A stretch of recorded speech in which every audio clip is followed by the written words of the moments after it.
It was very recently, just about a couple months ago, that Charlie Brooker, the creator of the TV show Black Mirror, said the following. There was a slight danger that people were bracketing Black Mirror as the tech is bad show, and I found that a bit frustrating. Partly because I always felt like, well, the show isn't saying tech is bad, the show is saying people are fucked up. Okay, thank you, Charlie, for that nuanced position. Well, Charlie's not alone in this charmingly depressing opinion. I mean, just look at these examples from Twitter. Black Mirror isn't about modern technology gone rogue. It's about excellent technology that does not improve the human condition because the problem is human nature.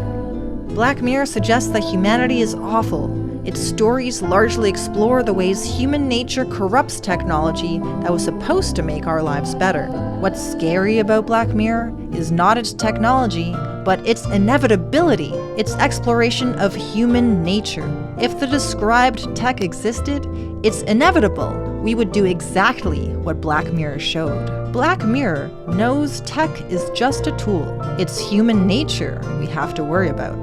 Black Mirror, a show about how atrocities become inevitable when you combine advanced technology with human nature.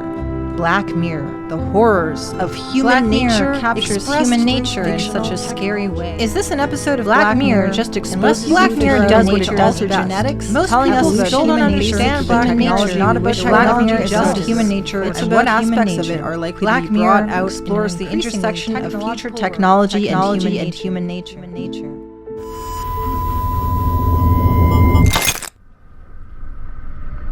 Black Mirror shows us a future where technology has dystopian and nightmarish impacts.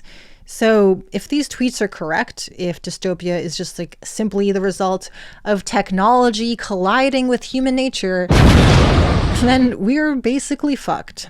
In this video essay, I will make the case that we are not fucked. At least not necessarily. I want to convince you that humanity has the potential to create a bright, beautiful, and non-dystopian future, and I plan to back up this claim with actual evidence from the actual real world. But first, let me tell you about a cool idea I have for an episode of Black Mirror. Like every episode of Black Mirror, it focuses on the consequences of technology. But unlike other episodes, it takes place not in the future or even the present, but in the past. And okay, I realize that thanks to the deviant genre-switching anomaly that was Season 6, Black Mirror no longer follows its own rules. But let's just try to forget that ever happened, shall we? Okay, so this imaginary episode of Black Mirror that I've come up with takes place many thousands of years ago, back when all humans were hunter-gatherers. The technology this episode focuses on is technology for food storage, storing food, which, though very simple, does require technology like storehouses or pottery, and techniques for preserving food. And as you'd expect from an episode of Black Mirror, this seemingly innocent technology has devastating consequences. Before this technology for storing food existed, human societies were pretty damn egalitarian. People had equal wealth, equal access to economic resources, and equal political power. Nobody was in charge, nobody had power over anyone else, and everyone had freedom. But in societies that begin using food storage technology, things change. Not right away, but as time passes and generations go by, most of these societies develop dominance hierarchies, and in some cases, the domination is brutal and extreme, even to the point of having slavery. Now, at this point, I should just let you know that this is more than just an idea for Black Mirror. This may in fact be the reality of humanity's past. Anthropologists and archaeologists, the people whose work and research uncovers knowledge about prehistoric humanity, many of them believe that what I've just described is the true, generally true, though admittedly simplified for dramatic impact, story of our species in the time before written history. It seems absurd though, right? Like, how could something so seemingly inconsequential as technology for food storage lead to our loss of egalitarianism and freedom, and to developing systems of inequality and domination and even slavery? We'll answer that later in this video. And another thing we'll be answering is, if we want our society to be egalitarian, with freedom and equality and all that good stuff, do we have to be hunter-gatherers and say goodbye to industrial technology, to the internet, TV shows like Black Mirror, and even to fucking food storage? I think the evidence indicates that the answer is no. So don't worry, we can have egalitarian societies without giving these things up. And we'll talk about all that in this video. But first, let's talk about trauma and human nature and the psychological impact of power. And, other fun and juicy topics like that. Since ancient times, extreme inequality of both wealth and power has been the norm. And even societies that were supposed to break free from this, like the ones ruled by a communist party, they still had inequality and domination, but just stuck a fucking red flag in it. Our political and economic systems have been, to use some highly obscure political science jargon, really fucked up. And it really just seemed like these systems stem from a version of ourselves that has been molded by trauma and fear. I mean, these systems, they are themselves deeply traumatizing, right? But they're also so clearly built as a response to trauma. What type of systems would highly traumatized people create? Probably the kinds that we have now. Systems of domination and exploitation and violence and degradation. Exactly the type of systems that really fucked up and traumatized people would create. And exactly the type of systems that cause people to become traumatized and fucked up. Creating a vicious cycle where people are fucked up, and so we make a fucked up world, and that further fucks us up, and that shit is fucked. Oh, I'm so fucked up! And speaking of trauma... Hey.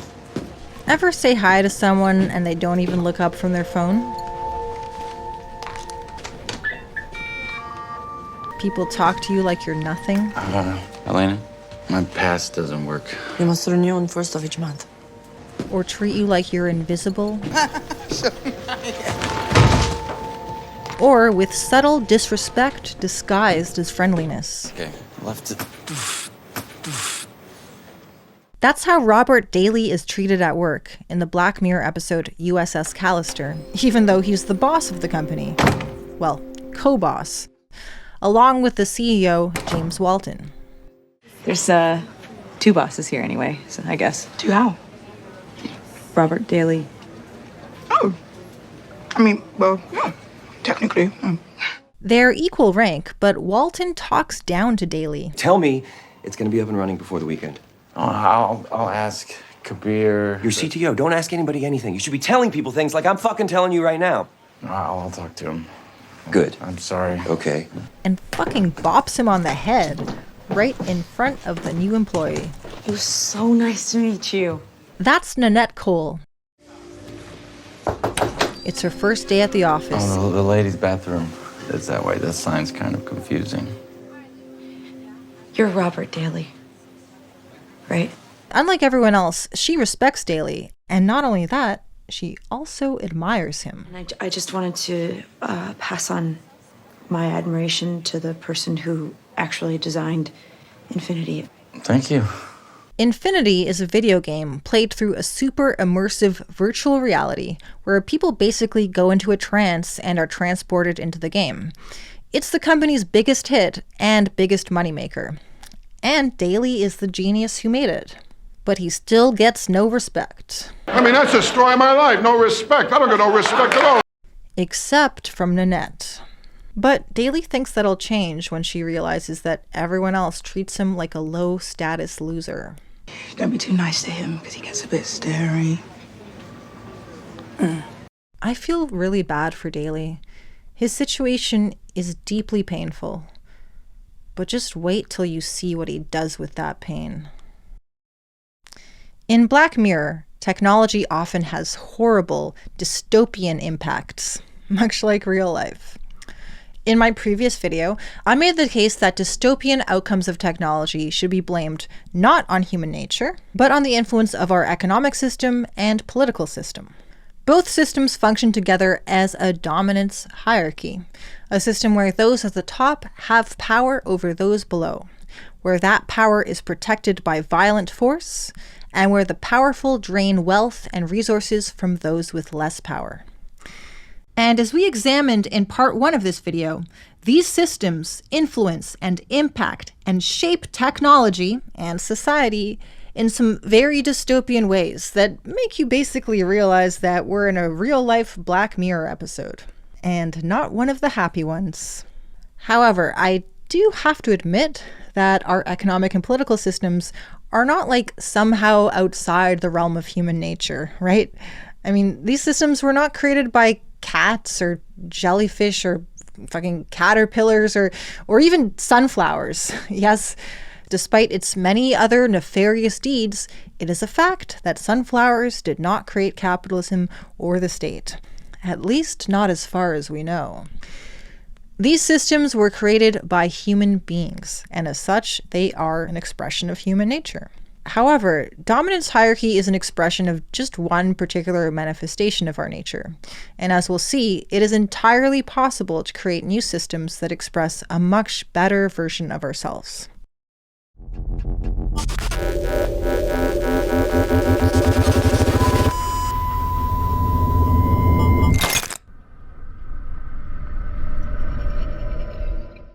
Political and economic systems have a profound impact, not just on technology or on society, but also on our culture, on people's behavior and psychology. You know, like who you actually are as a person. This point is articulated by a research professor named Samuel Bowles at the Behavioral Science Program in the Santa Fe Institute. Samuel says, as anthropologists have long stressed, how we regulate our economic exchanges and coordinate our disparate economic activities influences what kind of people we become. Markets may be considered to be social settings that foster specific types of personal development and penalize others. The economy, its markets, workplaces, and other sites, is a gigantic school. Its rewards encourage the development of particular skills and attitudes, while other potentials lie fallow or atrophy. We learn to function in these environments, and in so doing, become someone we might not have become in a different setting. This point, that we become someone we might not have become in a different setting, is demonstrated in an experiment known as the Milgram experiment, named after the lead researcher Stanley Milgram. If you'd been a research subject in this experiment, here's how it would go. You're told that the goal of this experiment is to test the effects that punishment has on learning. You're then introduced to a man and told you're going to test his ability to memorize pairs of words. If he gets a wrong answer, you're supposed to press a button that gives him an electric shock. After you're told this, you see this man strapped into a chair and attached to electrodes, and then you're ushered off to another room where you can no longer see him, but you can still speak to each other through an intercom. In front of you is a switchboard with a bunch of buttons, and this is what you use, or are supposed to use, and told to use, to shock that man anytime he gives a wrong answer. And boy, oh fucking boy, this man gives a lot of wrong answers. Incorrect. You'll now get a shock of 75 volts. And so you're expected to shock him. Just a very low voltage at first, but with each wrong answer, you're supposed to raise the voltage. Its essential feature is a line of switches that goes from 15 volts to 450 volts, and a set of verbal designations that goes from slight shock to moderate shock, strong shock, very strong shock, intense shock, extreme intensity shock, and finally XXX, danger severe shock. And if you hesitate to give the shock or to raise the voltage, the guy in charge of the experiment urges you to continue. You know, he's really laying on that pressure. Continue, teacher, please. Go on. The next word is sad. Well, I'm not going on if he refuses to do it. The experiment requires that you go on, teacher. If he refuses, I won't. Whether the learner likes it or not, we must go on until he's learned all the word Take the check back. I'm not going to hurt the guy. No, the check's not the issue. It's absolutely essential that you continue. Well, he don't want to. I refuse to. You had no other choice. You must Yes, go on. I have a choice. Now, the truth is that actually the electric shocks are not real.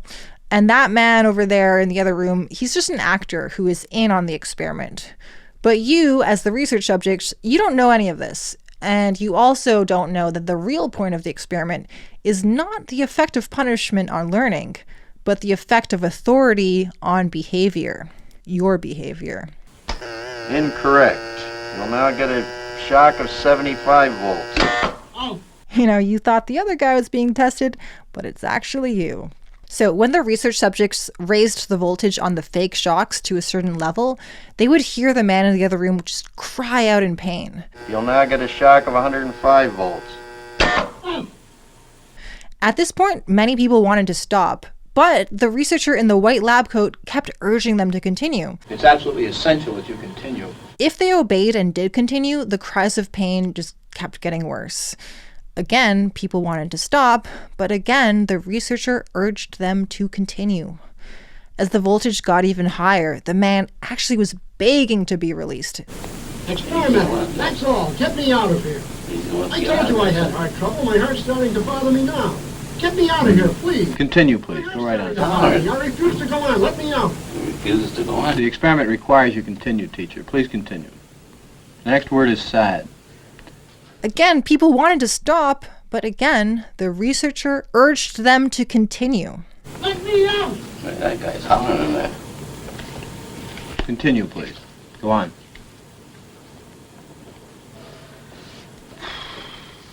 Well, there's a lot of them here, you know. They have a heart condition there. You want me to go? Just continue, please. 180 volts. Ow! I can't stand the pain. Let me out of here. Can't stand it now. I'm not going to kill that man in there. You hear him hollering? He's As I said before, the shocks may be painful, but they're not but he's in dangerous. there hollering. He can't stand it. What if something happens to him? The experiment requires that you continue. 225 volts. The word is noise. No, you go back up to the beginning of that page and go through it again until he's learned them all correctly. Oh, no. No, I'm not going to kill that man in there. You mean I got to keep going up with the scale? No, sir. He's hollering in there. I'm not going to give him 450 volts. The experiment requires that you continue. I know it does, but that man is hollering in there, sir. As I said before, although the shocks may be painful, they're not but dangerous. I mean, he's yelling in there. Start with blue, please, at the top of the page. Continue, please, teacher. Wrong. Answer is day. 285 volts. Wrong. Answer is neck. 300 volts. 315 volts. The answer is ink. 330 volts. And if they did continue and kept shocking him, after that the cries of pain just stopped. Even as the fake shocks continued, just complete silence. 360 volts. Something's happened to him. I don't hear nothing. Go on, please, with the experiment. Please continue. Soft. Rug, pillow, hair, grass. Answer, please.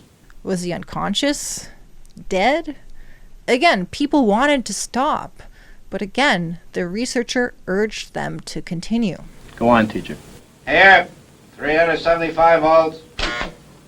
I think something's happened to that fellow in there. I don't get no answer. He was hollering on less voltage. Can't you check in to see if he's all right, please? Not once we've started. Please continue, teacher. Cool. Day, shade, water, cave. Answer, please. Are you all right in there? Are you all right? Please continue, teacher. Well, you know, I keep giving him shocks. Continue, please. I'm up to 390. Continue, please. The purpose of the experiment was to see if people would be willing to obey orders from an authority figure, even when those orders are to hurt and maybe even kill an innocent person.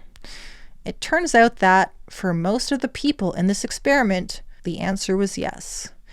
65% continued administering shocks even after the man had gone silent as if he were unconscious or dead. Only 35% refused at that point or sooner.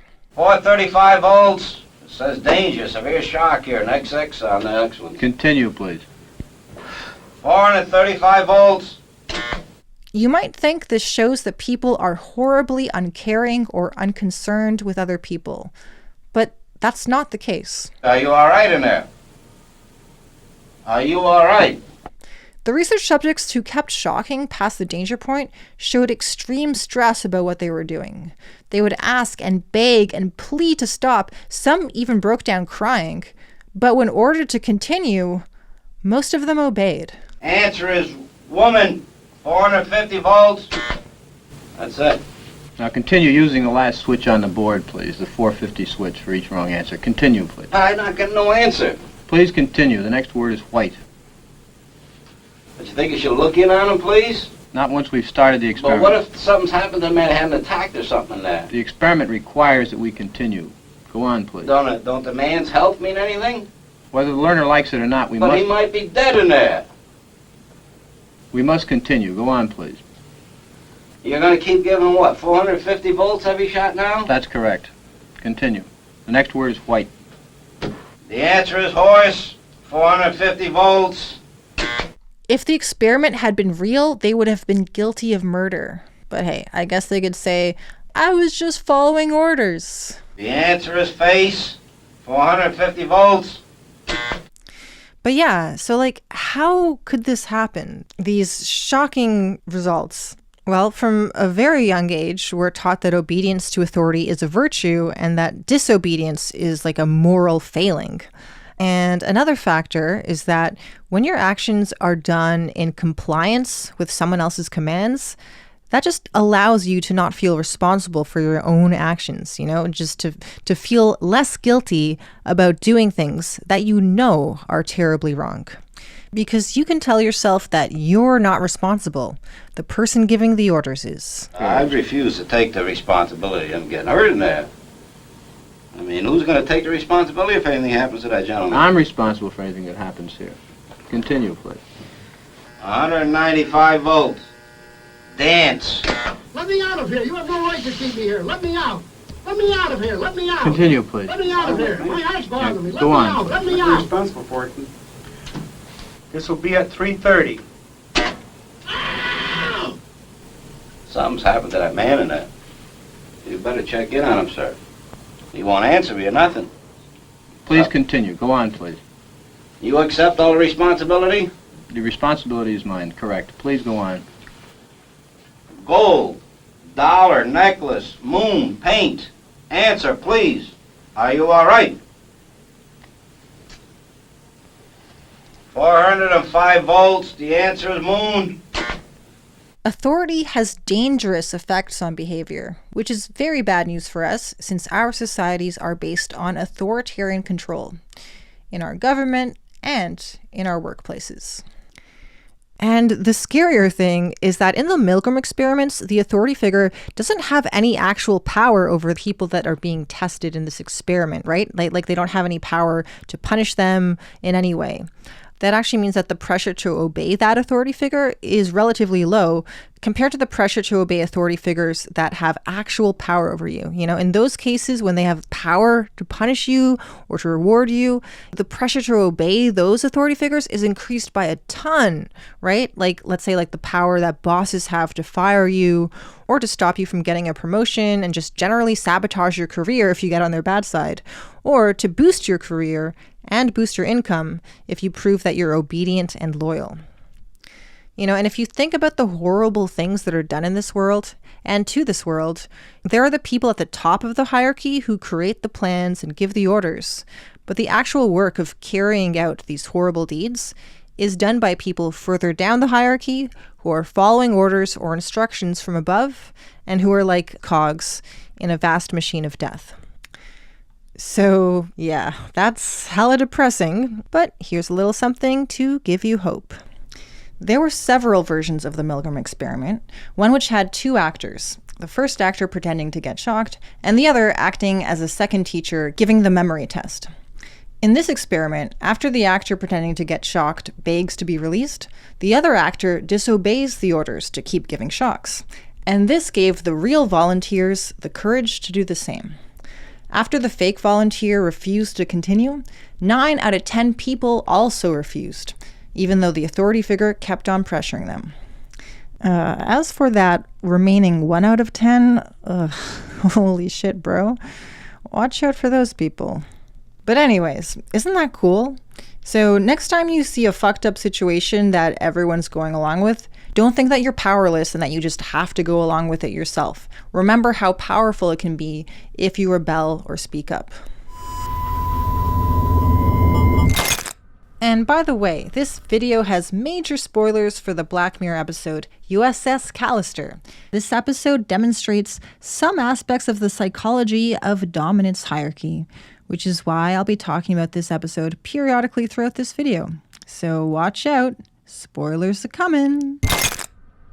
And now, back to our story. Daly's life is full of humiliation, but he has a fantasy world. Helmsman Packer, take us into that asteroid gas cluster. With people from his office,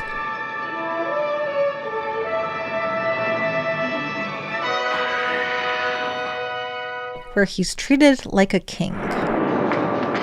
That was incredible, Captain. You saved our lives. I should know by now never to doubt you. Please, forgive me. Only it's not a fantasy. 3 cheers for Captain Daly. Hip, hip, hooray! Hip, hip, hooray! Daly made a different version of the Infinity video game that looks like Space Fleet, his favorite TV show.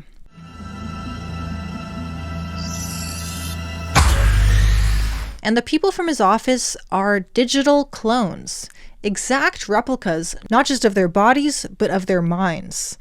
Although they're just code, their feelings are real, and they feel things emotionally and physically.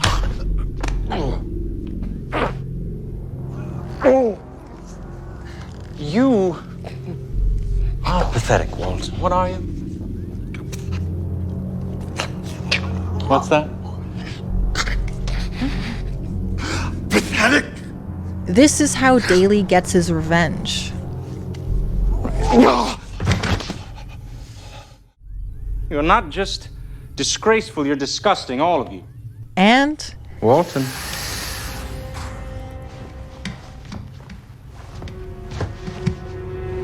it's how he feeds his narcissistic wounds. Hip, hip, hooray! For he's a jolly good fellow, for he's a jolly good fellow, for he's a jolly good fellow. So say all of us. God bless you, Captain. God bless you.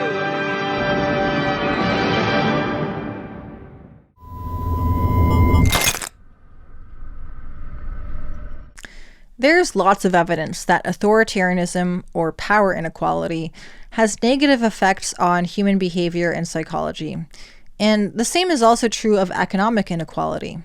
For example, the epidemiologists Kate Pickett and Richard Wilkinson, they examined 30 years of data from various high-income countries all around the world, and they discovered the following patterns. Mental illness is more likely in countries with higher levels of economic inequality. Drug abuse is also more likely in countries with more inequality. Being put in prison or jail, more likely in countries with more inequality. Average life expectancy, shorter in countries with more inequality. Infant mortality, higher in countries with more inequality. Murder, more likely in countries with more inequality. Physical fighting and bullying among children, more likely in countries with more inequality. Trust between people, less likely in countries with more inequality. What the data that I've been describing does is simply shows that intuition that people have had for hundreds of years, that inequality is divisive and socially corrosive, that intuition is truer than I think we ever imagined. So a couple comments about this. One, all of this research was published in a book called The Spirit Level, Why Equality is Better for Everyone, But in case you're wondering about whether it's credible or not, it had all been previously published in peer-reviewed academic journals. And comment number 2. A common criticism of this research is that it only shows that inequality is correlated with social problems and poor health, which, is different than showing that inequality causes social problems and poor health. And, well, yes, of course, it is true that correlation does not equal causation. But there are reasons to suspect that this is more than just correlation, that inequality, or rather the psychological impact of inequality, is a cause of these problems. Not the only cause, of course, but an important one. And I'll just read you a quote from the authors, Pickett and Wilkinson, so that you can hear it in their own words. There is a clear tendency for countries which do badly on one outcome to do badly on others. We show evidence that 10 or 12 different problems tend to move together. That implies that they share an underlying cause, and no one has yet suggested an alternative cause. Furthermore, as the different chapters in our book show, many of the causal processes leading from inequality to the various health and social problems are already known. For example, the effects of social status on health have been demonstrated among monkeys in experiments which kept diet and material conditions the same, while altering social status by moving animals into new groups, and the effects of chronic stress on the immune system and cardiovascular systems are increasingly well understood. So what one's looking at is a sort of general social dysfunction. It's not just one or two things that go wrong as inequality increases. It seems to be everything, whether we're talking about crime or health or mental illness or whatever. Okay, so those are just a couple examples of how the hierarchy and inequality in our political and economic systems influence human psychology and behavior. And since we're on the topic of the psychological and social harm done by inequality, if you want to learn about potential alternatives to our current very unequal economic system, you can check out my video, Post-Capitalism, a detailed look at how it could work.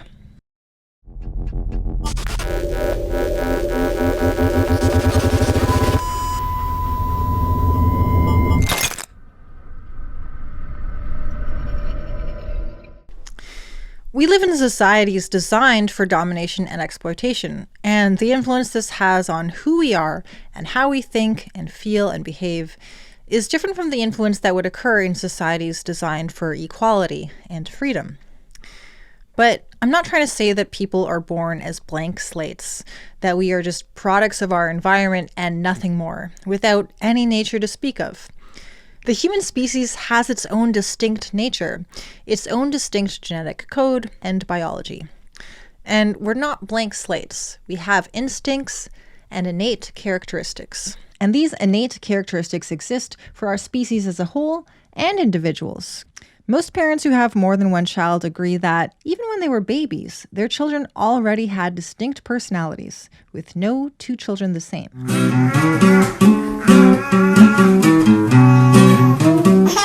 Many things about us can be changed, but not everything.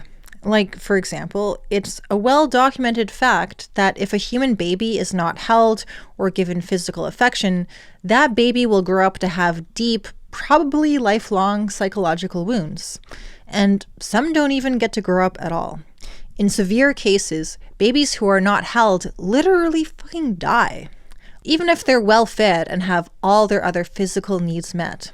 That's because it is human nature to need physical affection during infancy. This is something about our species that cannot be changed. So yes, there are aspects of our nature that are fixed and unchangeable, but there's a whole lot about us that is extremely flexible and plastic, capable of enormous variety and radical change. And to some extent, this can be observed just by noticing the fact that people have different patterns of behavior and beliefs in different countries, or even in different regions in the same country, or like even different neighborhoods in the same city. Here's just one example. We all know of cultures where war and violence are glorified, but you've maybe never heard of cultures where the mere idea that humans might kill each other is like pretty much beyond belief. After World War II, the US Navy stationed at the island of Afalik and tried to foster goodwill with the Afalik people by showing them Hollywood movies. But it kind of didn't work out so well because the Afalik people were so disturbed by the violence in those movies that some of them actually became sick or were terrified for days. And then years later, when this anthropologist named Catherine Lutz did her fieldwork on that island, people were still talking about those movies. And a bunch of them even asked her, are the rumors true? Are there Americans who've actually killed other people? Just wait till they hear about mass shootings. Humans have an enormous and incredibly diverse range of different ways we can be and think and behave. And these differences are, to a great extent, influenced by nurture, by our physical, social, and cultural environment, and the experiences we have within these environments. Genes are not just things that make us behave in a particular way regardless of our environment. Genes give us different ways of responding to our environment. In fact, it looks as if some of the early childhood influences of a kind of child rearing affects gene expression, actually turning on and off different genes. The modern scientific term for it is the biopsychosocial nature of human development, which says that the biology of human beings depends very much on their interaction with the social and psychological environment. And specifically, the psychiatrist and researcher Daniel Siegel at the University of California, Los Angeles, UCLA, has coined the phrase interpersonal neurobiology, which means to say that the way that our nervous system functions depends very much on our personal relationships. In the first place with the parenting caregivers, and in the second place with other important attachment figures in our lives, and in the third place with our entire culture. So that you can't separate the neurological functioning of a human being from the environment in which he or she grew up in and continues to exist in. And this is true throughout the life cycle. It's particularly true when you're dependent and helpless and your brain is developing, but it's true even in adults and even at the end of life. Now, many people think that humanity, compared to other species of animals, is less influenced by our nature, less influenced by our biology and genes. Some people even go so far as to say that there is no human nature, and that instead we are only products of nurture, of our environment. And lots of people fall for this perspective, but if you think about it, it actually doesn't make any goddamn sense. Okay, so for starters, let's just start with like the most obvious thing. It's human nature to have a brain. Hopefully that's uncontroversial. And specifically a human brain. Another hot take, I know. This is determined by our DNA. Without this, it would be impossible for nurture, for the environment, to have any impact whatsoever on human beings, because like human beings just would not exist, right? The impact of nurture is just meaningless and non-existent if there's no nature for it to act upon. And humans, like all life forms, are biological creatures. And the influence nurture has on us is an influence on our brains and bodies, on our biology, on our nature. Speaking of brains, when a human is born, the brain has only a small fraction of the neural pathways and connections that it will have during adulthood. How many neural connections does an adult human brain have? 60 trillion. Wow, that's a fucking lot. No two brains are the same. The pattern of your neural connections is uniquely you, unique to your memories and personality and feelings and opinions. The vast majority of these neural connections are built after birth, during your lifetime, and they're built as a result of your unique life experiences, interacting with your unique biology. There's a ton of research showing how life experiences influence brain development, but I'm just going to give one example. The city of London has 25,000 streets, and they're about as well organized as a tangled mess of spaghetti. This is why a lot of people refuse to do deliveries in London. London does stress people out, and stress me out. What a nightmare this place is. So if you're a cab driver, it's really hard to learn how to navigate the streets of London. And lo and behold, if you look at the MRIs or brain scans of London cab drivers, they have a larger than average hippocampus. And that's a part of the brain that's involved in both long-term memory and spatial navigation. Also, the more years a person has spent driving a cab, the larger their hippocampus tends to be. And also, another study was done on people who were in training to become London cab drivers. And before they began training, there was no significant difference in the size of their hippocampus. But 4 years later, that was no longer the case. The people who successfully completed their training now had a bigger hippocampus because it had grown. And it grew as a result of their experiences of all the time they spent learning and training to memorize the streets of London. Nurture plays an enormous role in shaping behavior, personality, thinking, and perceptions. But the enormous role of nurture doesn't mean that the role of nature gets any smaller, right? It just means that it's our nature to be capable of extreme plasticity. Or, in other words, it's human nature to be capable of a huge variety of ways of being in response to the transformative influence of nurture. Anyways, the most important point here, and the most exciting and hopeful point, is that nurture isn't something we're just passive recipients of. Nurture is equivalent to our experiences. It's the things you do and the things that are done to you, even the things you think about. So to a significant degree, nurture is the result of our conscious choices, which means that we, and that includes you, can influence the path of our own transformative development. How fucking cool is that? And in case you didn't know the answer, it's really, really fucking cool. We can, to some extent, choose the nurture that we ourselves experience and also the nurture that other people experience because, our behavior will affect them. So you can influence the transformative development of yourself. And in fact, you're doing this all the time, whether you intend to or not. You've changed.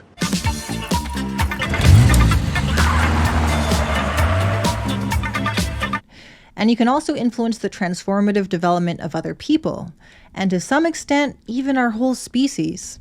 And this is something that you do every time you interact with someone in any way, big or small, or create something that people interact with. Like a song, or any sort of art, or a blog post, a book, a movie, a tweet, fucking graffiti, all kinds of things. Now, some people obviously have more power than others to influence our species. He's the founder of America First Legal. He joins us tonight. Stephen Miller, thanks so much for coming on. That whole suddenly America's like the biggest oil producer and the biggest that was me, people. I just want you to.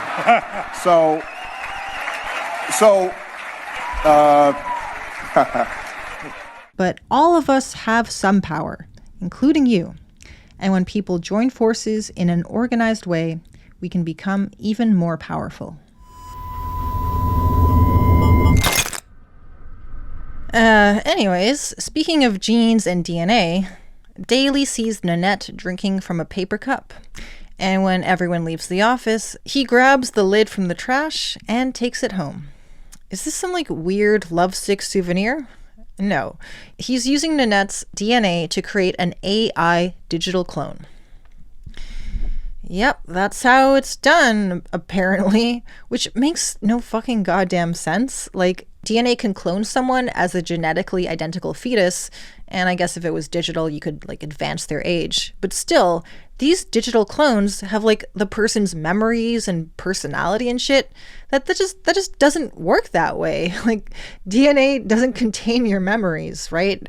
And it doesn't contain your developed personality. And no imaginary sci-fi technology with glowing purple fucking light can possibly change that. It's just stupid. And I'm sorry. I just wish the Black Mirror writers had done better than that. But whatever, I still love this episode. Point is, now Nanette's clone is trapped in Daly's game. I know it's mental, but you're a copy of you. A digital clone. No, I'm me. I am me. I'm me. No, not the real you. Daly's created an identical digital version of you.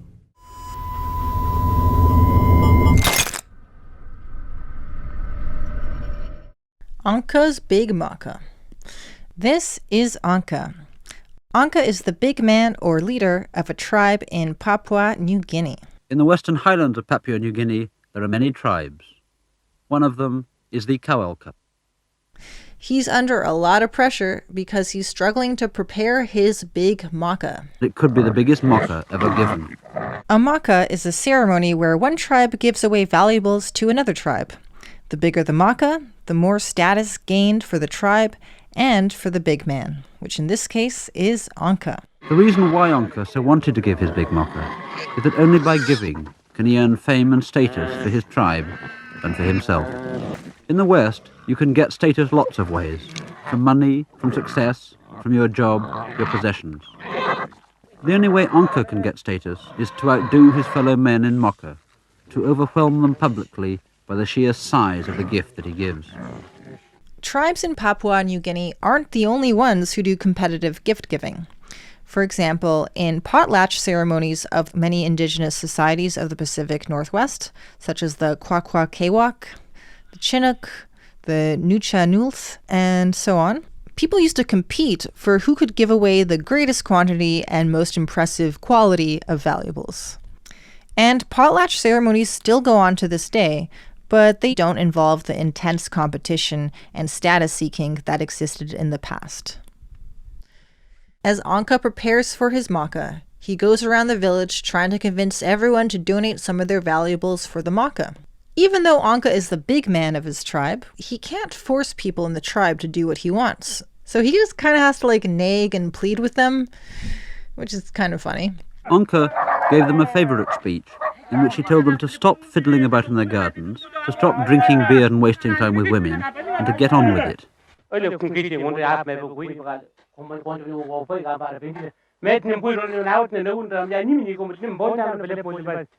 What you are supposed to be doing, he said, is getting pigs ready for the Moka, not sitting around eating them. These video clips are from a documentary called Ongka's Big Moka. And what a big Moka it is. 600 pigs, 12 cassowaries, 8 cows, a motorcycle, a pickup truck, and 10,000 Australian dollars, which for a tribal community in Papua New Guinea back in 1976 when this was filmed was a shit ton of money. Nice work, Ongka. You got your Moka, and it is big. So, unfortunately, the documentary film crew was not able to film the actual Moka, but, the ceremony did happen. The neighboring tribe came for the Moka, and Ongka proudly presented them with their gift. In fact, he was a little too proud. Here's what he said, according to the documentary maker. At the end of his Moka speech, Ongka said, "Now that I have given you all these things, I have won. I have knocked you down by giving so much." Now that I have given you these things, I have won. I have knocked you down by giving so much. Oh, Ongka. Greed is usually understood as the desire for more money or more stuff than a person should reasonably need. But on a deeper level, greed is rooted in the desire for status. So in a society where money and consumer goods give you status, greed looks the way we're familiar with. But in a society where status is gained not by what you have, but by what you give, greed looks like generosity. There you go. So I got it here in under 10. There's supposed to be 30 in it for me. Yeah. Well, what's happening? The door is closing. Hello? Hello? Hello? Get out.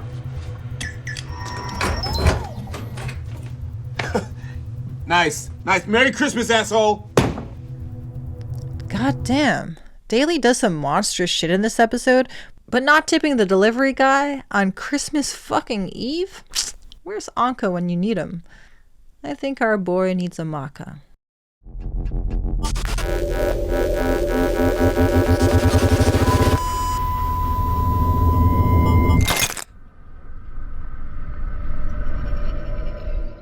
Even though Ongka's greed is expressed in acts that we'd call generous, he's still, really boastful and arrogant. Like, you could just totally see him being a guy who flexes on Insta, except when he poses by a fancy car, it's because he's about to give it away. And by the way, just real quick, want to make sure you notice the Insta names I came up with. For Ongka, it's Big Moka Energy. And for the other random guy, it's Flex the Pain Away. Yeah, I'm just kind of proud of that. Wanted to make sure it got noticed, which I guess is kind of boastful of me. Ironic, since the point I was just about to make before I so rudely interrupted myself was that there are societies where Ongka's boastfulness would not be tolerated. Like if Ongka went to the Kalahari Desert in southern Africa and tried to hang with the Juhuanzi, they would have zero tolerance for his boastful bullshit. The Juhuanzi are hunter-gatherers, and in their society, when a hunter has big success, they're expected to act humble. Here's how one Juhuanzi man explained it. He must first sit down in silence until someone else comes up to his fire and asks, "What did you see today?" He replies quietly, "I'm no good for hunting. I saw nothing at all. Maybe just a tiny one." Then I smile to myself because I now know he has killed something big. In Juhuanzi society, anyone who acts arrogant is laughed at, ridiculed, and insulted. As another member of the Juhuanzi put it, when a young man kills much meat, he comes to think of himself as a chief or a big man, and he thinks of the rest of us as his servants or inferiors. We can't accept this. We refuse one who boasts, for someday his pride will make him kill somebody. This tendency to ridicule and stigmatize boastfulness and arrogance is very common in the cultures of egalitarian societies. So, what is an egalitarian society? Well, according to the anthropologist James Woodburn, in these societies, equalities of power, equalities of wealth, and equalities of prestige or rank are not merely sought, but are, with certain limited exceptions, genuinely realized. The Juhuanzi have an egalitarian society, and there are other egalitarian societies, such as the Batek, who live in peninsular Malaysia, the Chekwang, who also live in peninsular Malaysia, the Gui, who live in Botswana, the Hadza of northern Tanzania, the Hill Pandaram of southern India, the Mabuti of the Democratic Republic of the Congo, and the Palian of southern India. And I've probably butchered and mispronounced some of those names, probably all of them, and for that I am sorry. It wasn't until I was in my 20s and I took an anthropology class that I even realized that there was such thing as an egalitarian society that has ever existed in real life. That this wasn't just something that radicals or so-called radicals had made up in their imagination. And finding this out, that this is real, it was just really, really amazing. It's the kind of information that unfortunately most people just go through their whole lives never encountering. Most people just go through their lives never knowing that these types of societies exist and have existed deep into humanity's past, which is fucking tragic that most people don't know that. And actually makes me really angry that we're not taught about this in school from kindergarten onwards, about the diversity of different types of social organization that have existed around the world and throughout the existence of our species. Anyways, so with egalitarian societies, I'm just so fucking grateful that anthropologists have spent time living in these societies and writing down their observations so that people like you and me can learn about them and learn from them, because there's a lot they have to teach us. In an egalitarian society, there is no dominance hierarchy. There are no rulers, no bosses, no cops, no kings, no politicians, no alpha males, no chiefs, not even any big men. No Ongkas, no Mokas. Instead, people make decisions in group meetings that give everyone a say. These societies are also equal economically. The land and economic resources are owned by no one and freely available to everyone. And when a hunter kills an animal, the meat is shared with everyone in the community. And truly egalitarian societies have no domination based on gender, no domination based on age, and parents have only minimal authority over children. Egalitarian societies also give people a high degree of personal freedom. In the words of an anthropologist named Chris Knight, Communities have experts rather than leaders, men or women whose skills are revered, but decisions about whether to follow their lead or take their advice are matters of individual choice. When Richard Lee, also an anthropologist, was living with the Zhuangzi, he asked them if the Zhuangzi have a headman, i.e. someone who's in charge. And here's the answer he was given. Of course we have headmen. In fact, we are all headmen. Each one of us is headman over himself. Over the last several thousand years, most egalitarian societies have been violently destroyed by states. And now, only a small number remain. But there used to be countless egalitarian societies all over the world. In fact, many anthropologists believe that this was the norm for most of human prehistory, that for the vast majority of humankind's existence, most human beings lived in egalitarian societies. This is their conclusion after examining the evidence. What kind of evidence? It's a lot to get into, so I'll give just one example. One way archaeologists can find evidence of inequality is to examine the way people in the past were buried. If some people are buried with special objects like jewelry and other people are not, this shows that there was probably inequality in that society. But for like 90% of the 200 to 300,000 years that the human race has existed, archaeologists find 0 examples of anything like this. And for like 95 to 97% of that time, these examples are only found in a very few regions, while the rest of the world shows no evidence of inequality until much more recently. Okay, so if that was the only indication of prehistoric egalitarianism, it really wouldn't be that convincing. But it becomes much more convincing when you consider all the evidence together, and there is a lot of it. I thought about trying to summarize it here, but it's just like way too much. But if you're curious, check out the article, The Causes and Scope of Political Egalitarianism During the Last Glacial, a multidisciplinary perspective.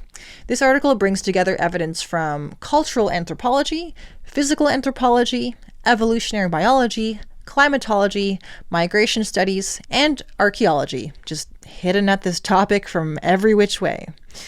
And after the authors of this paper consider all the research from all of these different disciplines, they conclude that humanity's prehistoric past was mostly egalitarian. Now, there are some who disagree with this, and their opinions are worth considering. But even they acknowledge that for the vast majority of humanity's past, egalitarian societies were, fairly common, even if they weren't necessarily the only or main type of society.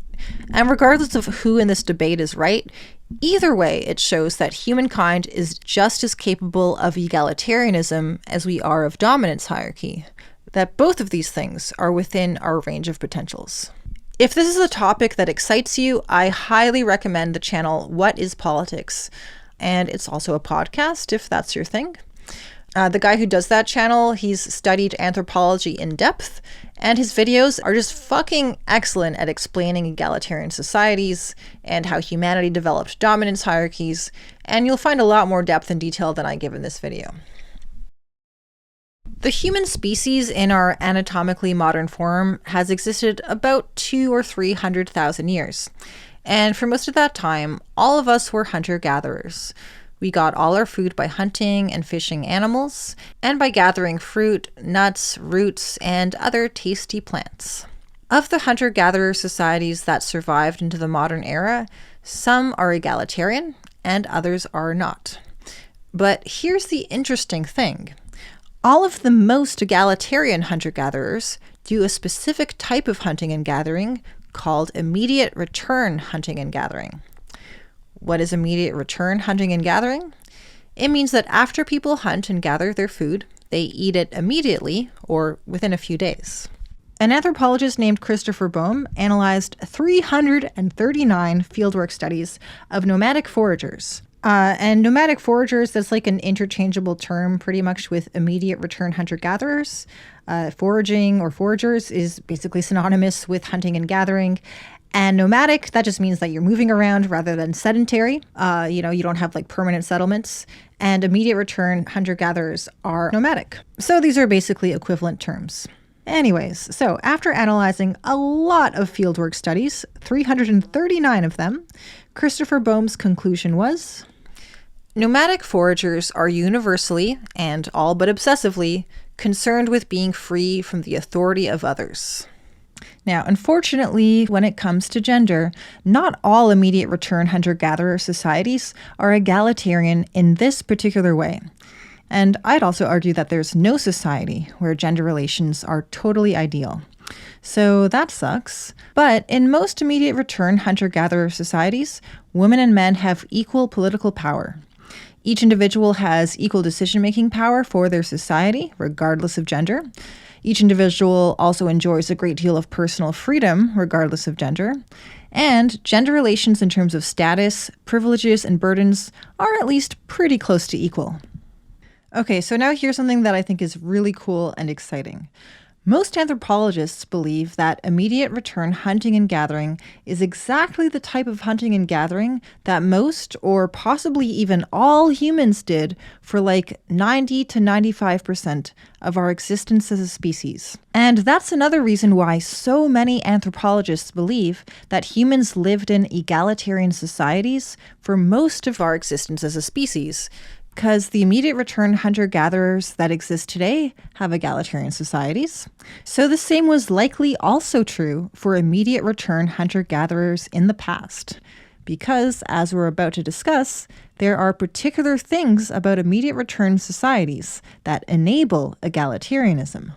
So the logic is that since immediate return hunting and gathering enables egalitarianism, and since immediate return hunting and gathering was the norm for most of our existence as a species, then it's probably the case that egalitarianism was also the norm for most of our existence as a species. So this brings up a really important question. Is it possible to have egalitarian societies where we're not hunter-gatherers and we have like farming and cities and advanced technology?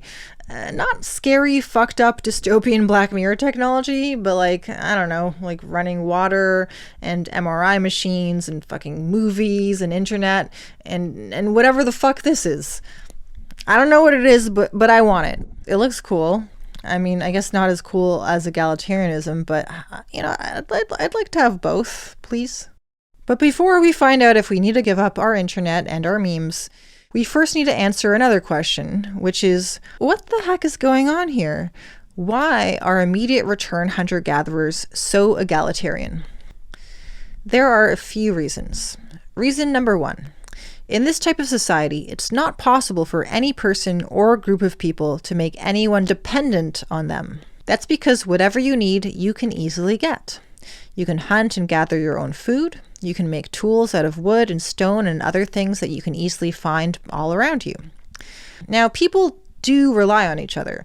They help each other with things like childcare and hunting and building shelter, but that help can come from anyone. There's like not some special person or group of people who are the only ones able to provide this help, which is good, because if there was, they could then use that to their advantage. Reason number two. If anyone acts like a bully or gets bossy or tries to be a fucking alpha male piece of shit, it's very easy to get the hell away from that person. You can easily move to a neighboring community where food and resources will be just as available. That's because immediate return hunter-gatherers live together in nomadic bands of about 12 to 100 people. And these bands are neighbors with other bands in the same area. And since everyone has friends and family in neighboring bands, people are often going on like long extended visits to other bands or just straight up moving from one band to another. So if someone in your band acts like they're the boss, nobody has to tolerate that shit. You can just go join another band and leave that person just all alone bossing themselves around. Reason number three, if someone acts like a bully, they're trying to dominate others, they're being violent, they're being intimidating, everyone in the band can, band together and ridicule or shun this person until that wannabe tyrant learns how to behave. If that doesn't work, they can exile the person, which means kicking that person out of the band. expelling them from the community. And if that doesn't work, there's something else a human can do, and that's make projectile weapons for long-distance killing. Yes, my friends, I am talking about murder. And that's reason number 4. In hunter-gatherer societies, anyone can get hold of a long-range lethal weapon, which makes it easy for a short and scrawny man or woman to sneak attack and kill a big, tough, towering alpha. Long-range lethal weapons are the great equalizer, which is why they're such great equalizers, or egalitarianizers, I guess. To quote anthropologist James Woodburn, "The possession by all men, however physically weak, cowardly, unskilled, or socially inept, of the means to kill secretly anyone perceived as a threat to their own well-being, not only limits predation and exploitation, it also acts directly as a powerful leveling mechanism." So, like, basically, don't fuck around, or you might find out. And speaking of motherfuckers who need to get got, hello, Captain Daly. So, Walton, one of Daly's prisoners, is the father of a 6-year-old boy. And Daly, sick fuck that he is, uses that to torture him. Daly told me what happened. Back on the outside, the real me brought Tommy to work one day. Tommy had a lollipop that day. That's all Daly needed. He copied it. It was Tommy, all right. It's alike in every way. He took Tommy and he threw him out of the airlock. Right out into space.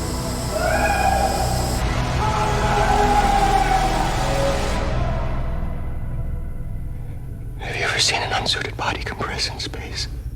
They freeze and crack like a porcelain doll. Daly is doing an awful lot of fucking around, and he is gonna find out. So, we've now seen the reasons why immediate return hunter-gatherers are so egalitarian.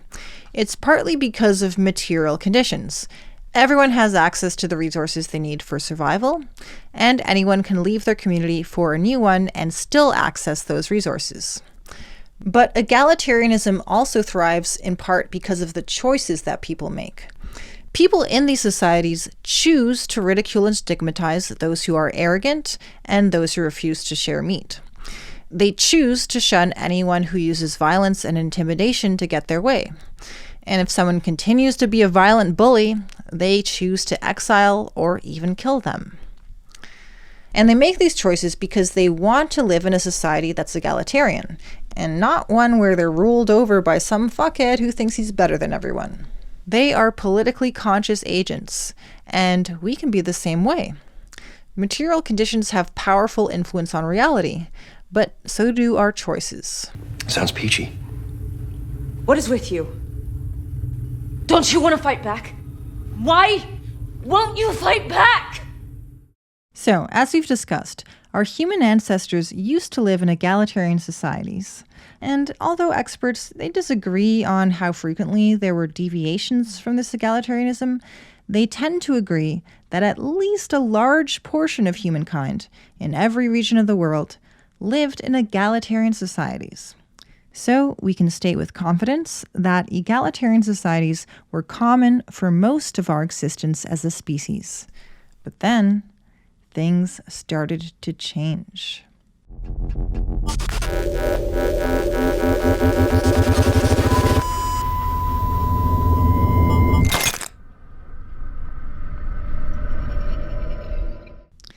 Okay, so we've talked about immediate return hunter-gatherers, but not every hunter-gatherer society is the immediate return type. The other type does what's called delayed return hunting and gathering. So the difference here is that instead of eating everything they hunt and gather within a few days, they store food for the future. Most delayed return hunter-gatherer societies were destroyed by states long ago, but some survived long enough for people to write about them. And for the ones that did, they range from quite egalitarian all the way to very, very unequal. Some of them, like the indigenous societies of the Pacific Northwest coast, even had slavery and hereditary nobility. So yeah, pretty fucking unequal. So although there are exceptions, the pattern is that delayed return hunter-gatherer societies tend to be more hierarchical and may even have dominance hierarchies, which, brings up the question of why that might be. Well, if we're storing food long-term, now that means it's possible to hoard surplus food. So people can store more food than they personally need and use that extra food as a source of power. So all it takes is for a situation to arise where others don't have enough food, like maybe because of a drought. And then if I have extra food in storage, I can just tell people, yeah, sure, I'll give you some food if you do what I say. Haha. Dominance hierarchy develops whenever an important economic resource is turned into property. Not just property in the legal sense, and that comes much later, but property in the sense of this is mine and not yours. And the property can be other things besides stored food. So, for example, some hunter-gatherers had notions of property for fishing territory, and this created inequality between those who owned the good fishing spots, those who owned the not-so-good fishing spots, and those who didn't own any spot at all. Another consequence of food storage is that a community has to stay in one place rather than move around. It has to be sedentary rather than nomadic. You can't be roaming around if you have to lug all that food with you. And same is true for property. Try as you might, that fishing spot is not fitting in your travel bag. Sedentary living began about 15,000 years ago. Then it became increasingly common in the millennia that followed. And it's during this time that archaeologists start to find evidence for war. And this connection makes sense because when a community is sedentary, you can't overcome a local food shortage by roaming around to find food elsewhere. But you can attack a neighboring community and steal their food. War appears when mobility is not an option, says the anthropologist Robert L. Kelly. And if you're looking for the causes of inequality, war is another culprit. Because if a wartime leader gains loyalty or support from other warriors, they can help that wartime leader force his way into a position of power and become more of like a permanent authority figure, dominating everyone else. Also, now that we're storing food and there's war and shit like that going on, now the food supply needs to be defended. But if we're not careful, the people who defend the food can become the people who control the food and make everyone else at their mercy. We have to surrender. There's no other way. This can be avoided if we constantly rotate who does the defense so that everyone takes turns defending the food. But if some people are better at defense than others, they might persuade the community to let them be the ones who always defend the food. And once that happens, there's a higher risk that they can manipulate their way into a position of power. Also, because going to war with a neighboring community makes relations with that community not exactly friendly, let's just say pretty tense. And because sedentary living makes people more, sedentary, this means it was no longer easy to just leave one community for another, and thus no longer easy to escape bullies and wannabe tyrants. The results are summed up by anthropologist Robert L. Kelly. Sedentary communities are largely associated with non-egalitarian socio-political organization, social hierarchies and hereditary leadership, political dominance, gender inequality, and unequal access to resources. Then, about 12,000 years ago, humans started doing agriculture, and this magnified all of these inequality-enabling factors.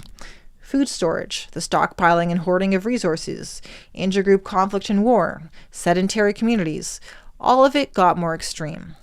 And in many cases, though not all, agriculture led to land becoming property, which creates wealth inequality and is a huge enabler of dominance hierarchy. Then, about 5,000 years ago, is when humans created the first states.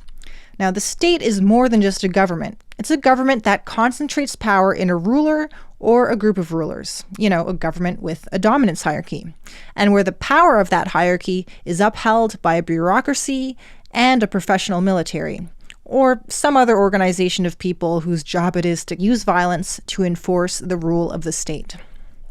So yeah, this form of government was invented 5,000 years ago, and 5,000 years later, it continues to exist in every country on Earth, including in so-called democratic countries. Even though our rulers are elected, it is still the case that the few rule over the many. So, after the birth of the state, from about 5,000 years ago onward, is when war became commonplace. States had very big populations, and thus very big militaries, and they marched all over the world, violently conquering and colonizing other societies, which is why today, only a few egalitarian societies still exist, and over 99.99% of us live under systems of domination. This is a dream. Here, it has to be.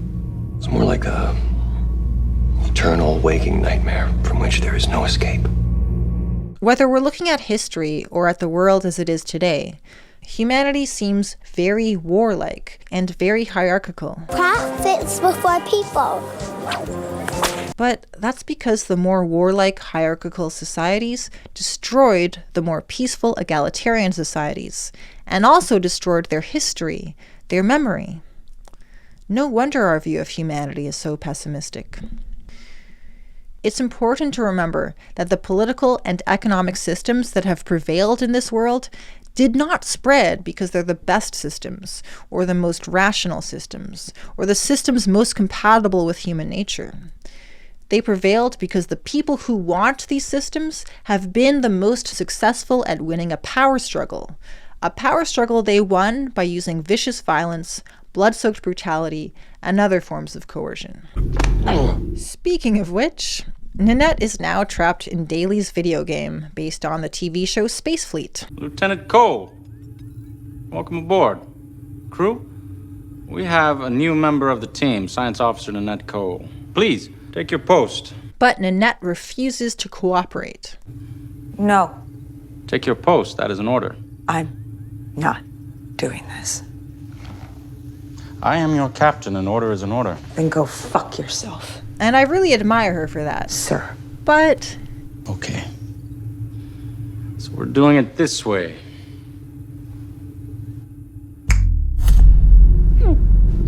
Daly programmed this digital universe to give himself omnipotent powers.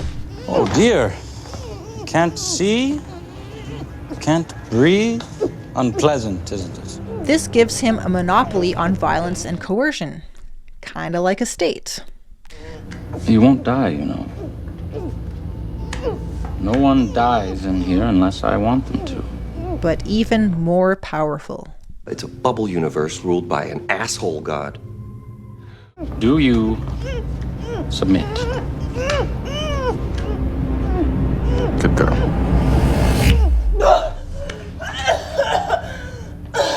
Quite the predicament, but not hopeless.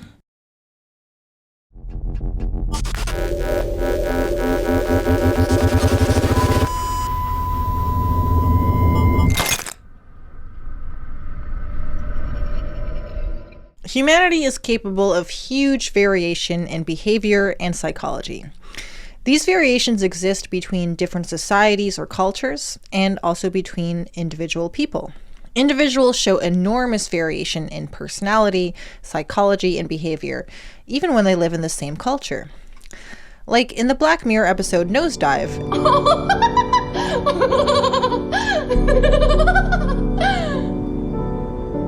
Everyone lives under the 5-star rating system. So your rank in the system is based on ratings from other people, and anyone can rate anyone else using their phone to do so. And most people rate each other after every interaction they have with each other. So this causes most interactions between people to be like very positive and upbeat and chipper. Oh, hi!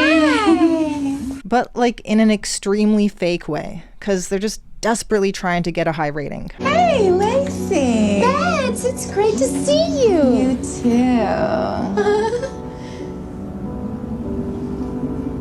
And this is more than just a popularity contest. Everyone gets rewards for high scores and punishments for low scores. Of course, if he drops below 2.5, then it's bye-bye.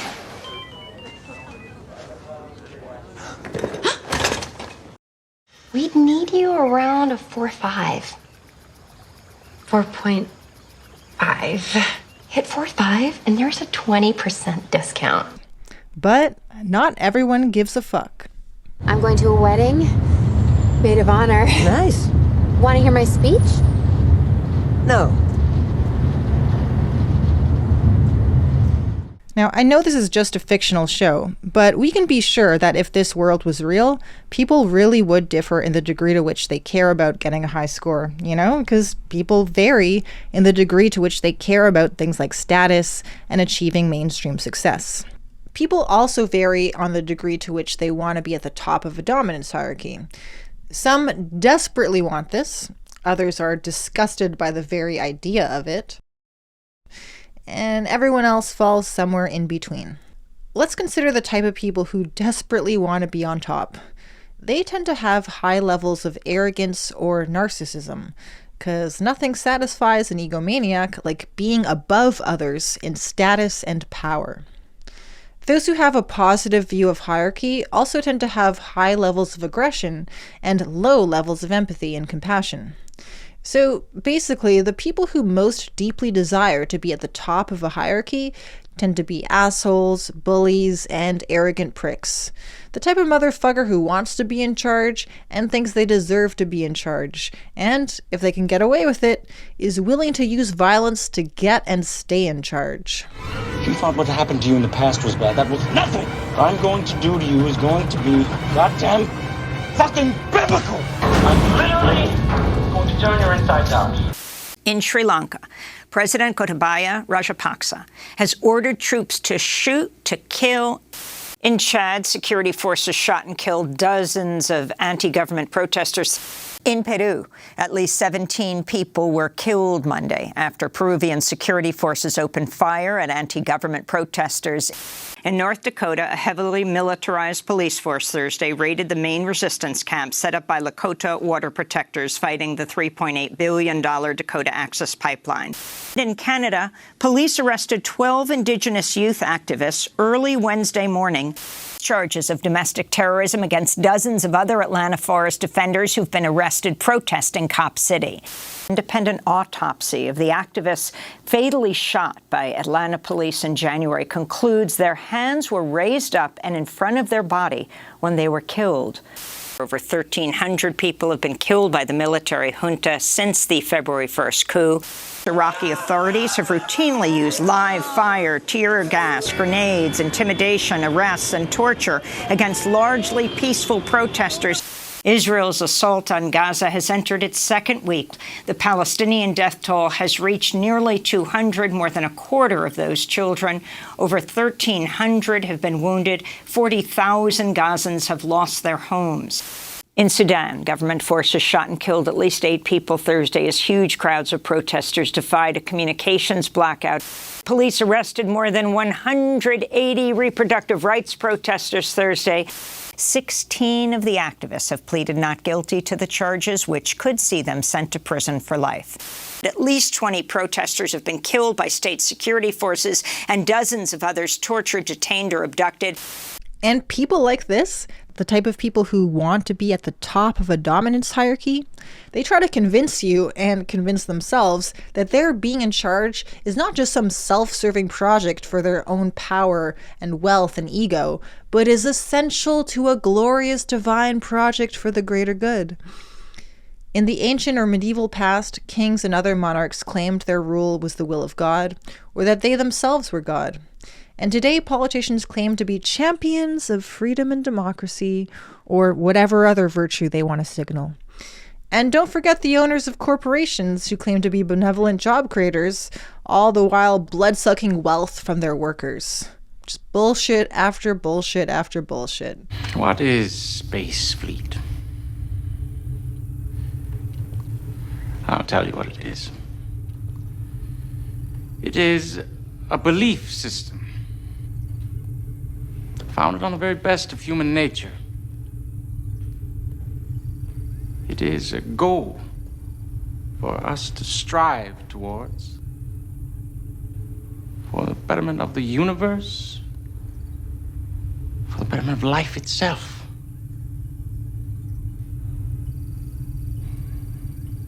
And you assholes are fucking it up!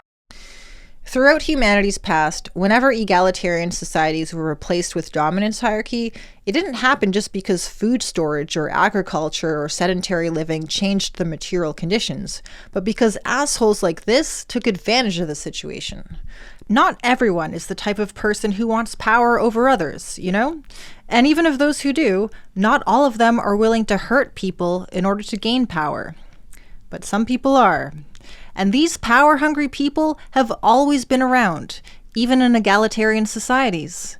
But the material conditions of being immediate return hunter-gatherers made it pretty easy to stand up to these wannabe tyrants and stop them from gaining power. But as societies began storing food and becoming sedentary and developing agriculture and private property, it became easier for wannabe tyrants to become actual tyrants. And eventually, as the centuries went by, that's exactly what happened. The world as it exists does not reflect the will, vision, or character of most people, at least not proportionally. The world mainly reflects the will, vision, and character of those who control governments and corporations, because they're the ones with the most power, and thus the most power to shape reality. And they've shaped reality, shaped the world, and shaped technology in their own ugly image. These people are more power-hungry, more ruthless, more cold-hearted, more selfish, and more egotistical than the vast majority of humanity. So how could we look at technology or look at the world and think it reflects something essential or typical about humanity? It fucking doesn't. Most of us are better than that.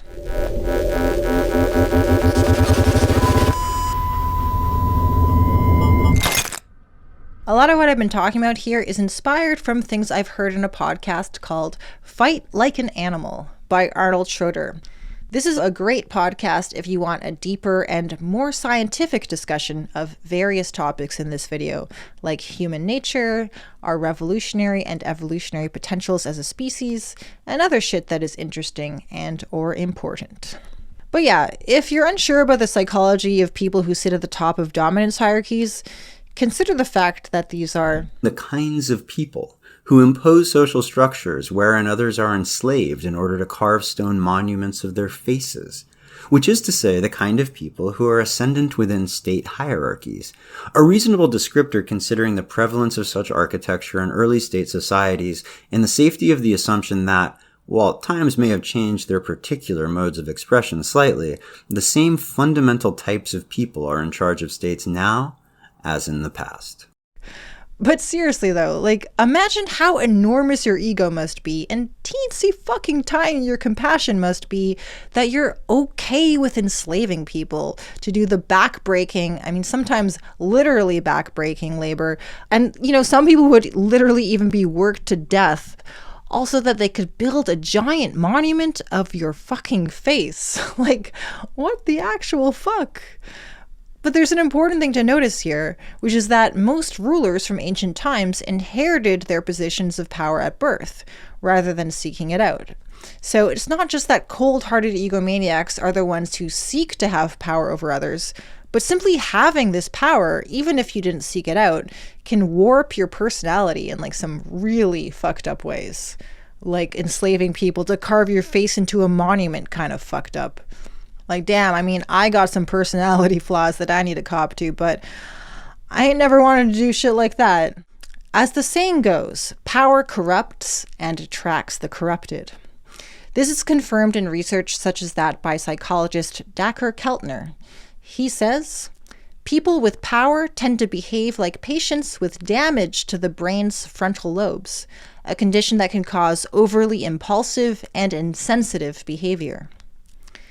Various research studies show that having power over others makes people more selfish and less concerned with other people's feelings and needs.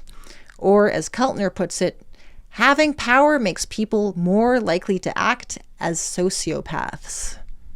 And honestly, I actually feel sorry for these people, because for all the pain they cause others, they themselves are very much not okay. They are deeply warped and broken. And somewhere inside them is a person they could have been, another better version of themselves who doesn't need to be above others just to feel okay. I tried the carrot, now meet the stick. None of this is gonna make you happy. Daily, because you're sick. And you need help.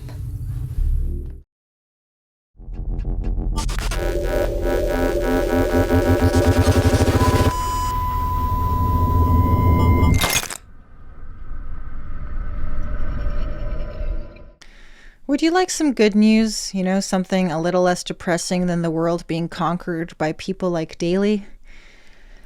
In many cases, there are gaps in time between when people in a particular society, in a particular geographic area, began food storage or agriculture, and when there begins to be evidence of inequality. The gaps can be hundreds of years or even more than 1,000. And for all that time, the evidence suggests that these societies remained pretty damn egalitarian.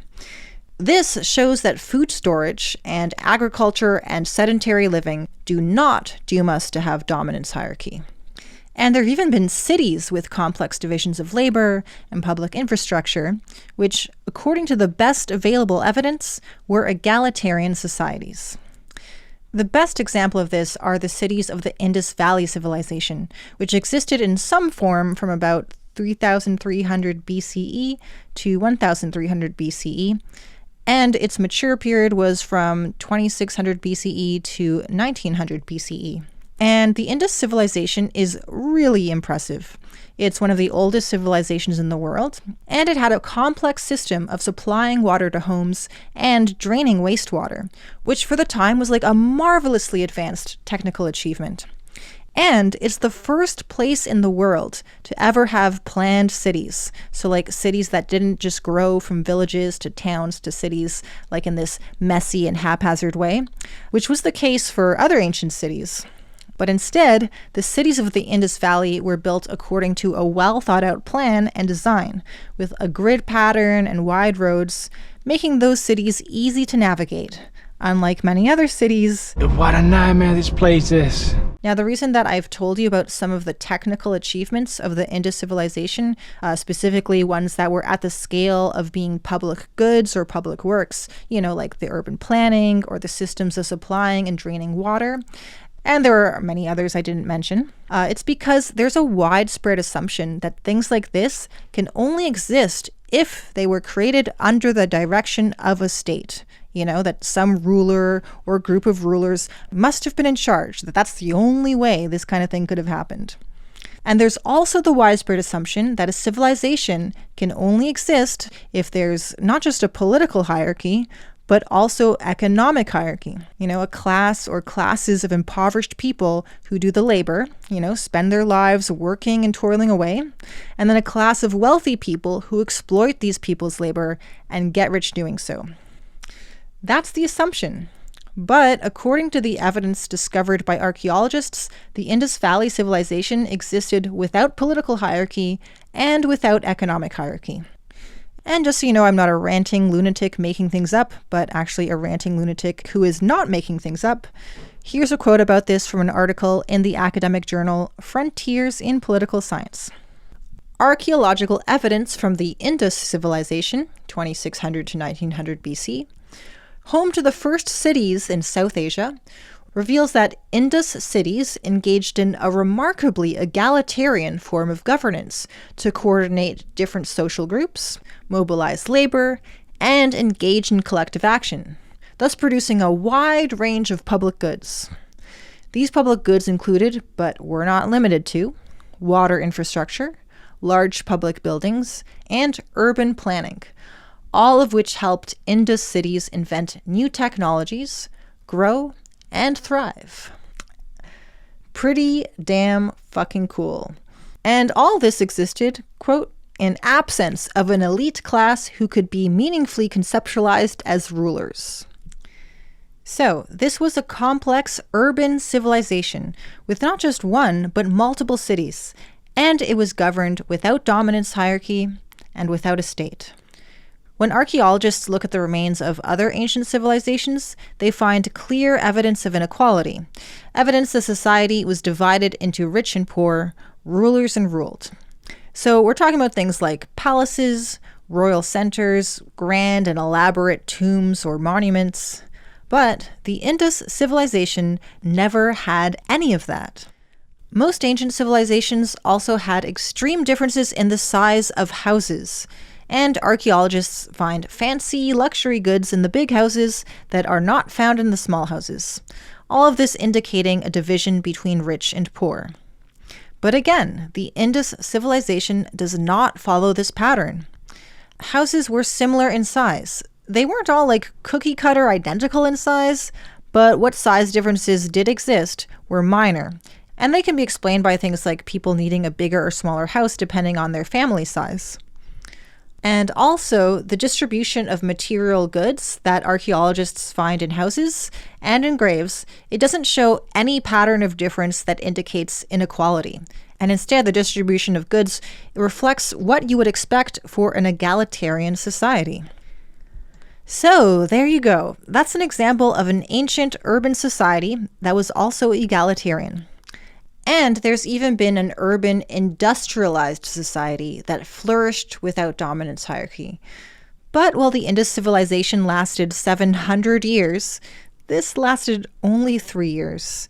And that's because it was violently destroyed, mainly by the fascist militaries of Spain, Italy, and Germany. The society I'm talking about is the anarchist territories in Spain during the Spanish Revolution of 1936 to 39. And they were a mix of urban industrialized areas and rural villages. If you haven't heard of it, here's a little taste from historian Gaston Laval. In almost all of the industries, factories, mills, workshops, transportation services, public services, and utilities, the rank-and-file workers reorganized and administered production, distribution, and public services without capitalists, high-salaried managers, or the authority of the state. Even more, the various agrarian and industrial collectives coordinated their efforts through free association in whole regions. They instituted not bourgeois formal democracy, but genuine grassroots functional libertarian democracy, where each individual participated directly in the revolutionary reorganization of social life. Material conditions, like whether or not we have food storage and agriculture, cities and industry, things like this are extremely powerful and influential in shaping society. But people are not passive objects of these conditions. There is always a political struggle. What material conditions do is that they can tip the odds of who wins that struggle, one way or the other. Some conditions tip the balance of power in favor of those who want equality, and other conditions tip the balance of power in favor of those who want a dominance hierarchy. That's the situation we're in now, and it can feel inescapable. I'm gonna get out of here. Well, you gotta stay on the bridge. Hey, he controls everything. He does shit to make us cooperate and have no idea. It can feel like there's no point in trying because everything we've tried before has failed. We are gonna get this bastard. Yeah. We've tried 1,000,000 times. No way out. It can feel like the best we can do is to accept our supposed fate, to accept that we've lost, and just try to make the best of a bad situation. Daily won. Daily's always won. We just have to get on with it. But Because we don't have a chance. Yes, we do. It's not hopeless.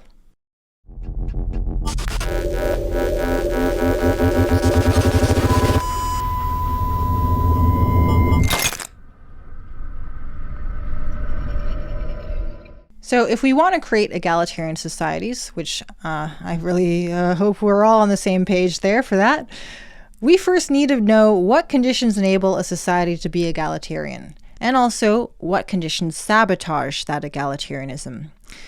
I think What is Politics does a great job of summarizing this concisely, so I'm going to just let him say it for me. The only way that you can get to a dominance hierarchy is if two general conditions are met. Number one is that some people are able to control access to the resources that other people need in order to live. And number two is that you also need for there to be no easy or preferable way for those people who don't control the resources to go off and find other alternative resources somewhere else. Those are the ingredients of dominance hierarchy. That's it. That's all. In any given situation, if you want to understand why there's a dominance hierarchy, and why it's milder or harsher in one place than in another, then your task is just a matter of figuring out what the circumstances are which establish these two criteria.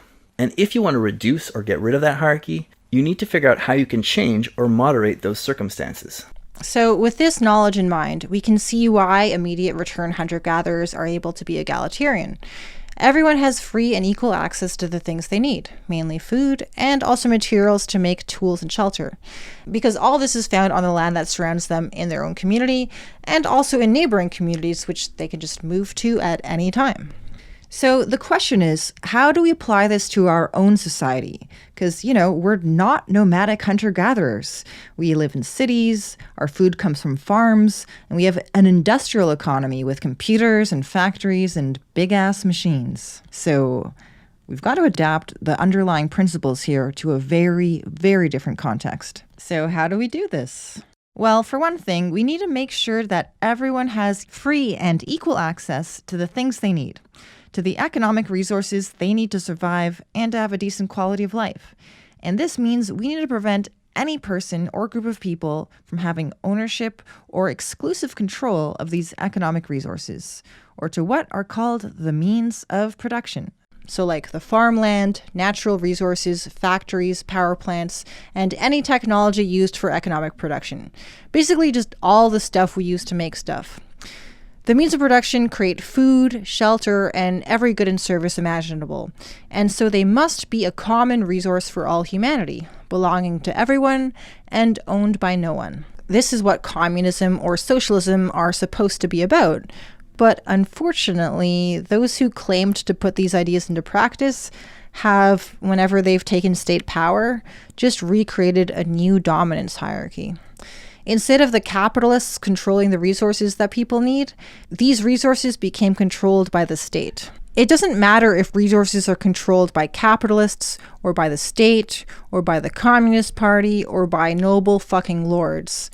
Either way, whoever controls the resources has the power to dominate everyone else. And that's exactly what they do. Every goddamn time. You really just can't let some people control the resources and not others. It has to be everyone. Okay, so that's that. And now let's look at more things we need to change about our society in order to enable egalitarianism. Things like the state. One of the features of the state is that it has command and control over institutions of violence and coercion, like the police and prisons. And this is what enables the state to rule, by being able to violently defeat challengers, and by making people too afraid to even try. This, of course, creates an extreme inequality of power. In a room with many people and only one gun, if I have the gun, I can make everyone do pretty much whatever I want. That's the reason why it's great to have a gun, and also why I'm never invited more than once to anyone's home. Likewise, a society where the government has a capacity for violence that can easily defeat any existing challenger, that government can also make everyone do pretty much whatever it wants. So remember how one of the ways that hunter-gatherers stay egalitarian is that from the biggest man to the smallest woman, they're all close to evenly matched when it comes to the capacity for lethal violence, because they all have access to long-range weapons. Now, I'm not suggesting we have a society where everyone carries guns at all time, because that could lead to its own problems. But we need to make sure that our system of self-governance, whatever sort of political organizations we create, that this does not have control of organized violence and coercion, or at least no monopoly of control, right? Not exclusive control. When a government has monopoly control of coercion and violence, this is what enables the government to enact a dominance hierarchy. And that's exactly what we must avoid. Or in other words, we must avoid creating a state. Now, no state doesn't mean no government, though I guess it really depends on how you define that word. So what I mean is that it has to be a government with no dominance hierarchy. So maybe you don't want to call it a government, you just want to call it a polity or just a political system, whatever you want to call it.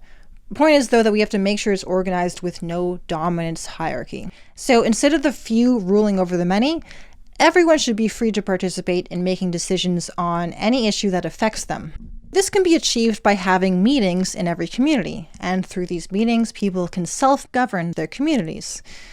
And what about decisions for issues beyond the local community level? I mean, you can't have a meeting with thousands of people, let alone millions of people, so, like, what the fuck can you do?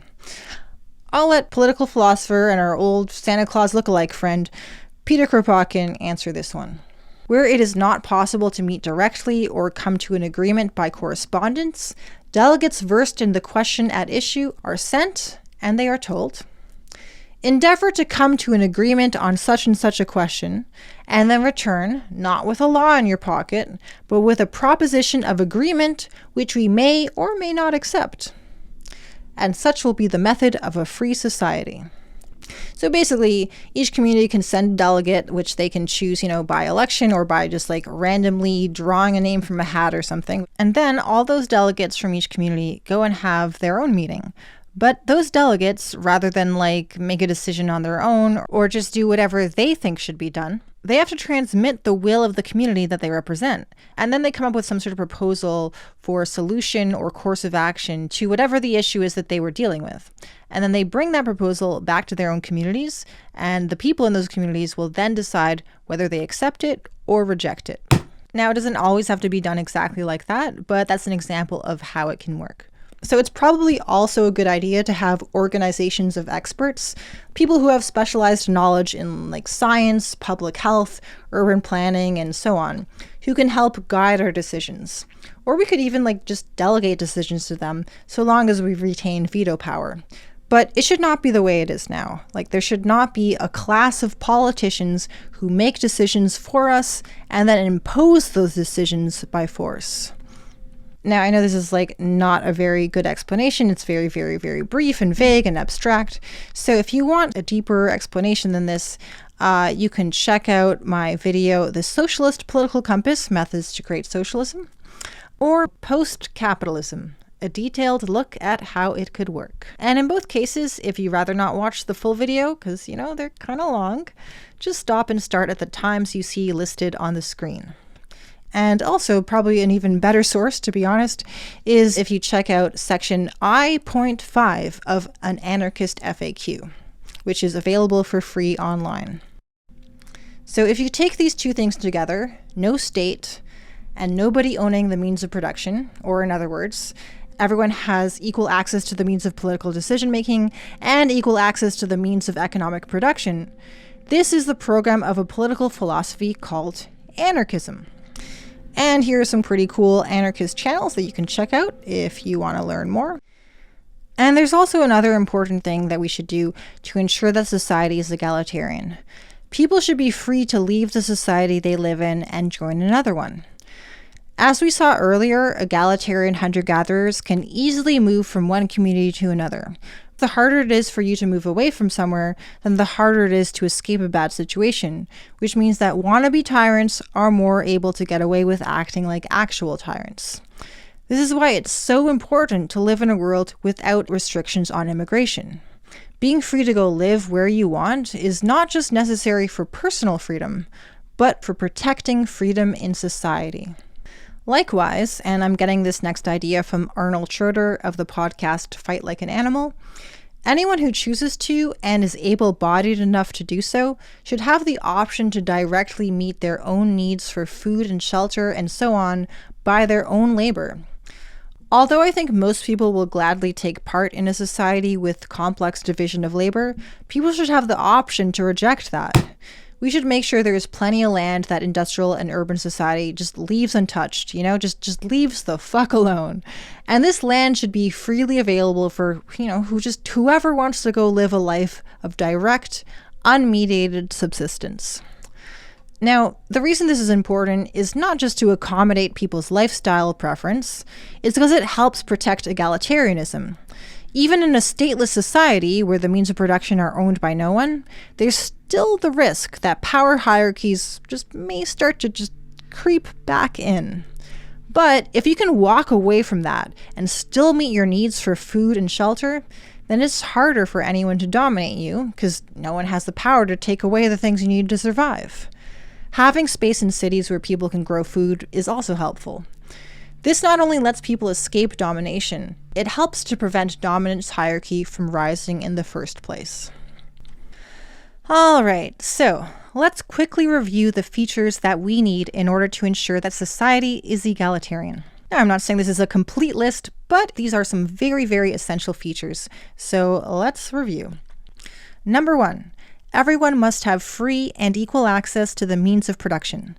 So like the land, resources, tools, factories, and so on. That way, everyone will have access to what they need to survive and to thrive. 2, everyone must be free to take part in political decision-making. In other words, there must be genuine self-governance. Number 3, there must not be imbalance in the capacity for violent force. So in other words, we must not allow any person, group, organization, or institution to have an outsized and unmatched capacity for violence. Because if anyone gets that power, they will almost certainly use it against us. So another way of putting this is that there must be no state. Number 4, people must be able to leave society and do so without losing their livelihood. We must have true freedom of movement. Oh, and I almost forgot, number 5, we've got to stay vigilant against threats of domination, because just because we get rid of domination doesn't mean it can't come back. So we need to be prepared, and if anyone tries to rule or exploit others, we must organize to stop them.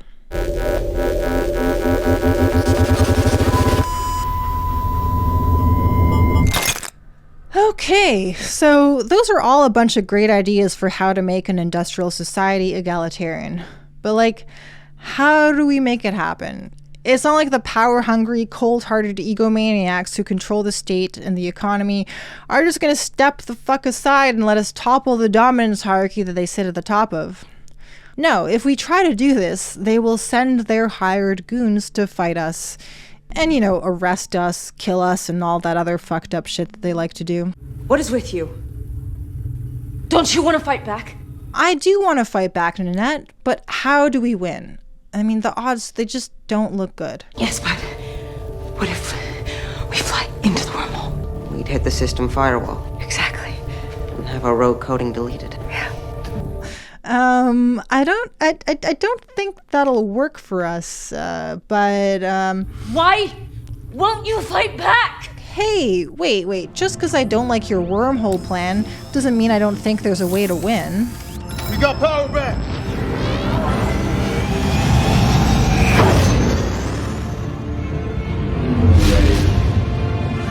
It's just too big a topic to cram into this video, but I'll discuss it in future videos. And even though nobody has all the answers for how to win, I really am sure we can do it.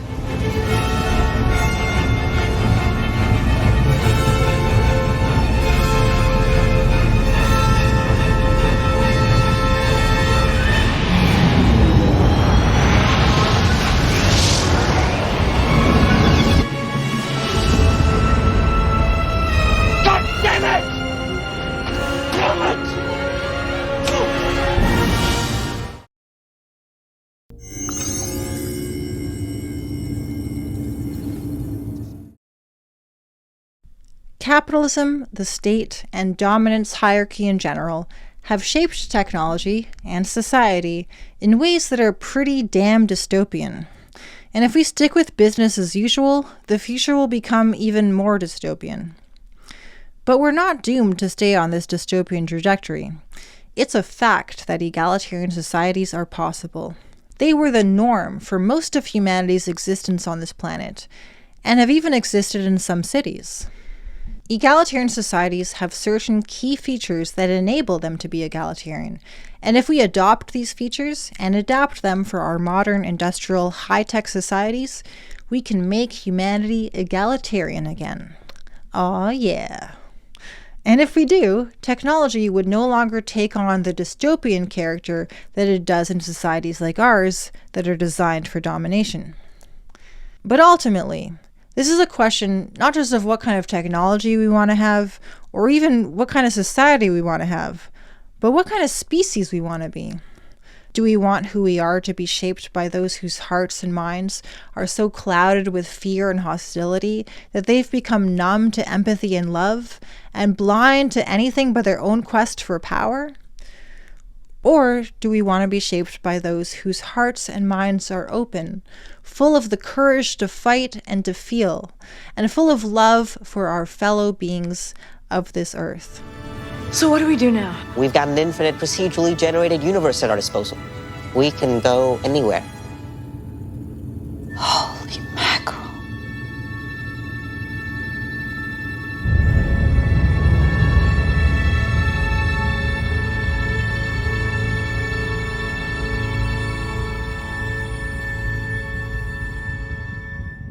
I made this video because I want us to have a bright and beautiful future.